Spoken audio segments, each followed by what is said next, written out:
मित्रांनो नमस्कार. Share market investment या मराठी यूट्यूब चॅनलच्या एका नवीन व्हिडिओमध्ये आपलं स्वागत आहे. मित्रांनो, आपल्या मनामध्ये बरेच प्रश्न असतात आणि ते तुम्ही विचारतही आहात.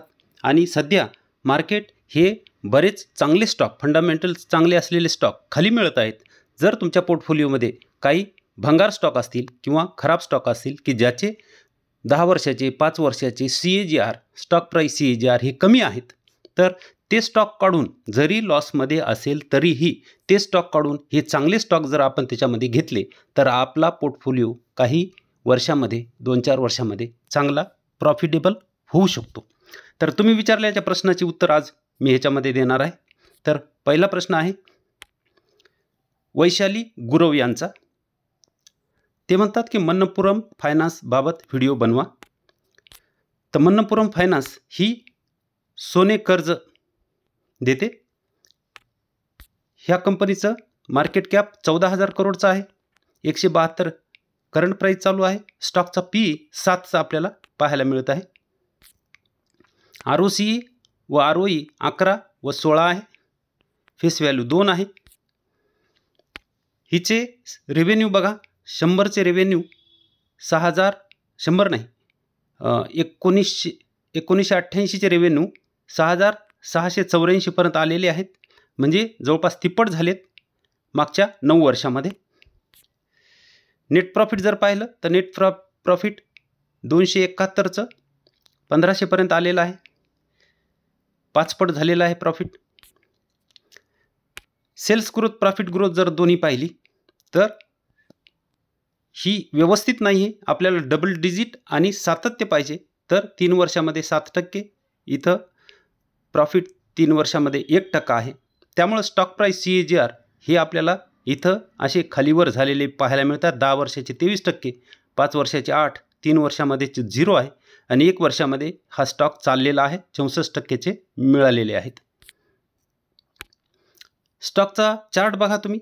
चार्ट जर पाहिला तर आपल्याला लक्षात येईल की हा स्टॉक जवळपास 2020च्या आधी, म्हणजे जवळपास ऑक्टोबर-नोव्हेंबर 19ला इथं ज्या प्राईजला होता तिथंच आज आहे. त्याच्यानंतर कोविडचा हा ड्रॉप आला होता. हा कोविडचा ड्रॉप आहे.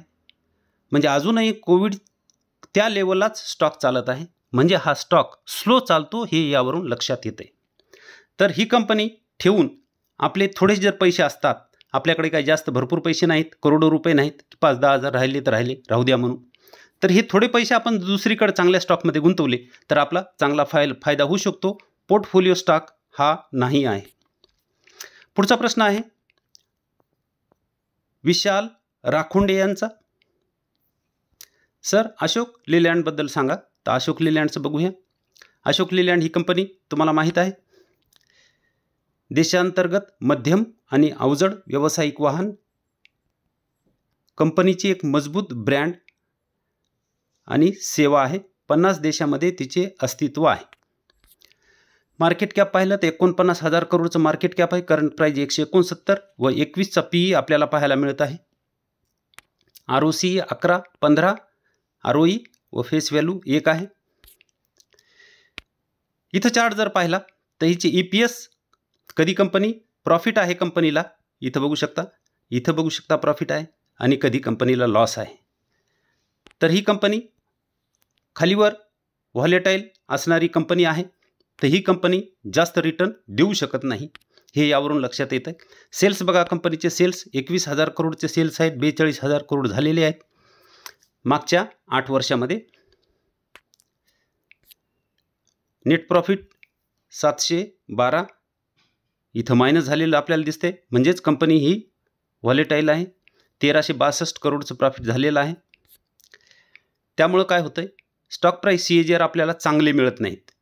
इथं जे स्टॉक प्राईस CAGR चांगले मिळायला पाहिजे ते आपल्याला चांगले मिळत नाहीत. कारण इथं प्रॉफिट ग्रोथ आणि सेल्स ग्रोथ ही चांगली नाही.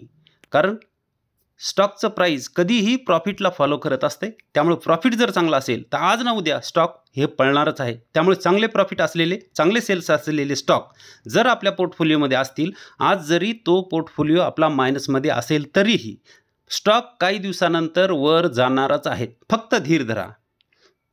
चार्ट जर पाहिला तर चार्ट बघा तुम्ही, लक्षात येईल की हा चार्ट हा यू पॅटर्न आहे, इथं त्यानं ब्रेकआउट दिला आणि वर गेल्यानंतर घुमीन फिरून किती दिवसानंतर तो पुन्हा तिथंच आलेला आपल्याला इथं पाहायला मिळतंय. पुन्हा जर आता पाहिलं, हा यू पॅटर्नचा ब्रेकआउट आता दिलेला आहे आणि आता तो तिथंच रिटेस्ट करत आहे. पण ह्याच्यामध्ये वेळ किती गेला तुम्ही हे बघा, ह्याच्यामध्ये खूप मोठा वेळ जातो. हा 2011 पासून 2015 पर्यंत त्याला वेळ लागला, 4 वर्ष तो ब्रेकआउट द्यायला आणि इथं ब्रेकआउट दिल्यानंतर 15ला तो पुन्हा स्टॉक फिरून 2019च्या अर्ध्यामध्ये म्हणजे जवळपास मे जूनपर्यंत 19च्या पुन्हा तिथं आला. म्हणजे पुन्हा 4 वर्ष. ही जी लेवल आहे ह्याच्यामध्ये 11 पासून 20 पर्यंत जवळपास 11 ते 20 9 वर्ष हा स्टॉक बिलकुल रिटर्न दिलेले आपल्याला इथं दिसत नाहीत. तर मग असे जर स्टॉक असतील तर आपण तर इतका वेळ थांबू शकत नाहीत. इतक्या दिवस जर आपल्याला रिटर्न मिळाले नाही तर आपण थांबू शकत नाहीत आणि मग लॉंग टर्मचा जो फायदा आहे तो आपल्याला मिळत नाही. त्यामुळे हाही स्टॉक आपल्याला पोर्टफोलिओमध्ये ठेवायसारखा नाही आहे. त्याच्यानंतर मल्लय्या स्वामी यांनी हा प्रश्न विचारला आहे. बेस्ट हे व्हिडिओसाठी लिहिलं आहे त्यांनी आणि कल्याण स्टील लिहिलं आहे. कसं आहे ते सांगा, पण कल्याणी स्टील आहे. तर बघूया, कल्याणी स्टील ही business of manufacturer and sale iron and steel products. Market cap पाहिलं तर 3800 करोडचं 875 करंट प्राईस आहे. पी पाहिला तर 15चा आहे. ROC 13 व 11चा आपल्याला पाहायला मिळते ROE आणि फेस व्हॅल्यू 5 आहे. भविष्यामध्ये स्प्लिट होऊ शकतो. ह्याचेही जर आपण पाहिलं तर ह्याचे प्रॉफिट कधी मायनस, कधी प्लस, कधी मायनस, कधी प्लस आहे. त्यामुळं हाई स्टॉक भविष्यामध्ये चांगले रिटर्न देणार नाही हे चार्टवरून दिसत आहे.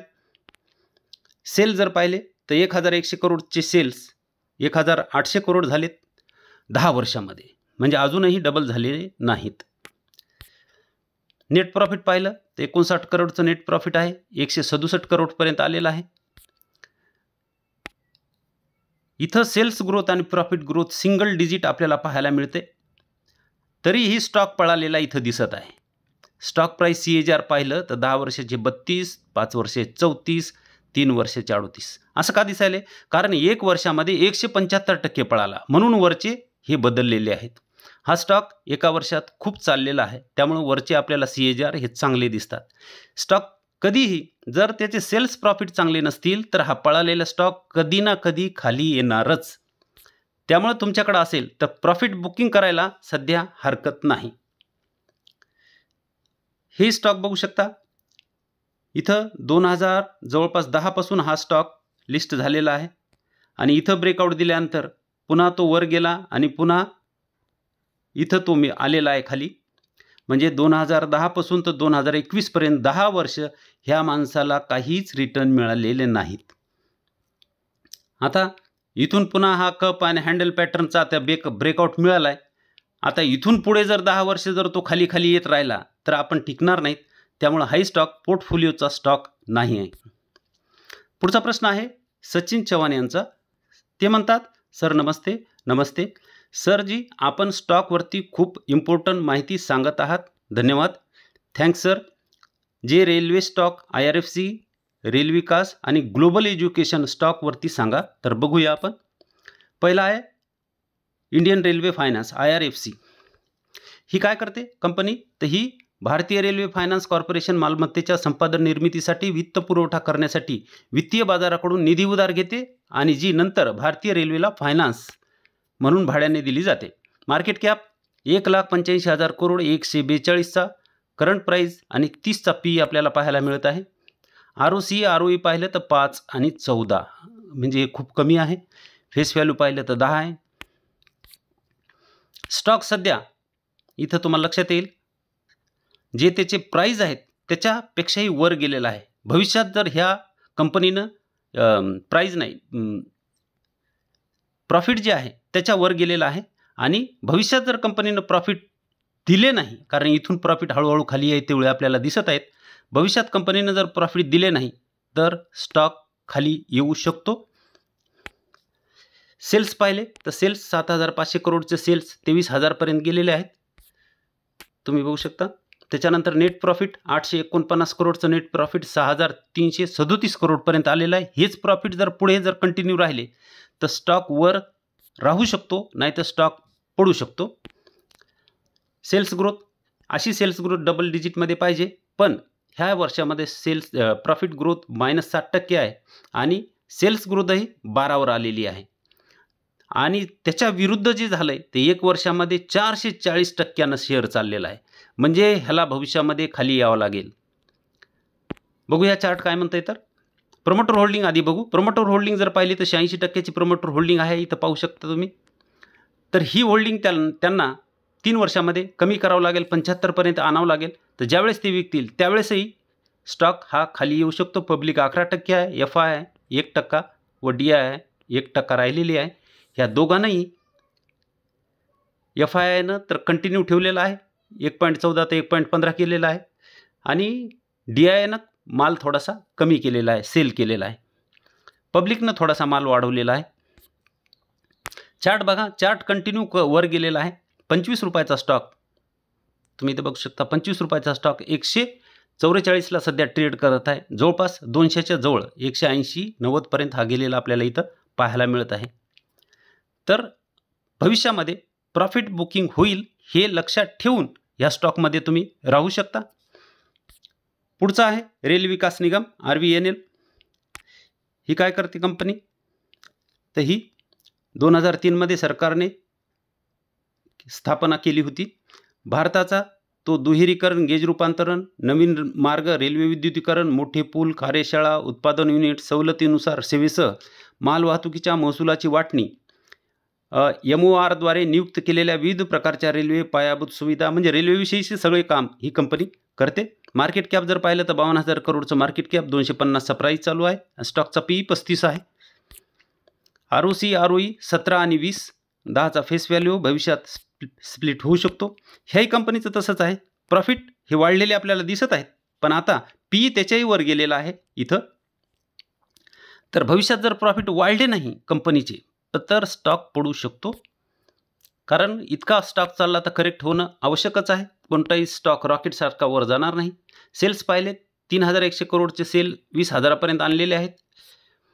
नेट प्रॉफिट पाहिलं तर 337 करोडचं नेट प्रॉफिट 1400 करोडपर्यंत आलेलं आहे. आणि सेल्स ग्रोथ, प्रॉफिट ग्रोथ ही डबल डिजिट आहे, पण एका वर्षामध्ये इथं मायनस आणि इथं पण -1% दिसते.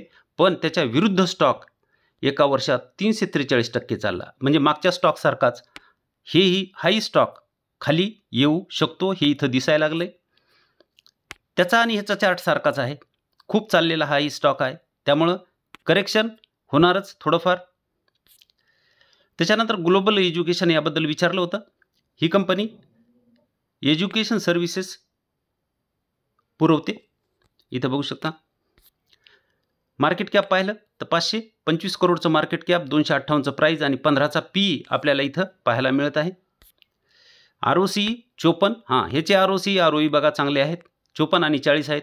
फेस व्हॅल्यू 5ची आहे, म्हणजे भविष्यात स्प्लिट होऊ शकतो. हिचे EPS बघा, इथं EPS हिचे वाढलेले आहेत, पण तिचा PE थोडासा खाली, म्हणजे ही मागच्या स्टॉकपेक्षा ही कंपनी आपल्याला चांगली इथं दिसत आहे. सेल्स जर पाहिले तर 1 करोडचे सेल्स 62 करोडपर्यंत आणलेले आहेत. Net profit 1 करोडचं net profit